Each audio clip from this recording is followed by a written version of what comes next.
Sosialisasi untuk tidak menjual alat kontrasepsi secara bebas dilakukan Satpol PP Kota Makassar dengan melakukan sidak ke minimarket. Petugas juga meminta pihak minimarket tidak memajang alat kontrasepsi di rak terbuka dan memasang himbauan tidak menjual pada anak di bawah umur. Jika kedapatan melanggar, petugas akan melakukan sanksi sita. Selain himbauan, saat akan melakukan transaksi, pembeli harus memperlihatkan identitas diri.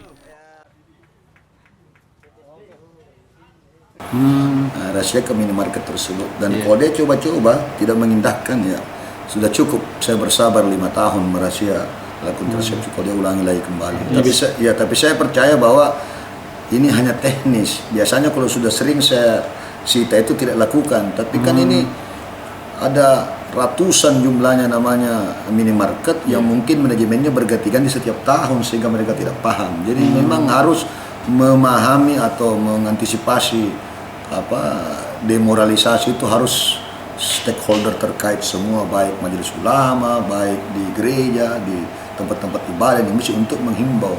Kita tidak anti Valentine Days, tidak. Ada nilai-nilai prinsip yang mungkin rasa kasih sayang, tapi kalau diterjemahkan dengan menyebar hawa nafsu atau seperti itu kan bertentangan dengan agama apapun di luar situ. Jadi kita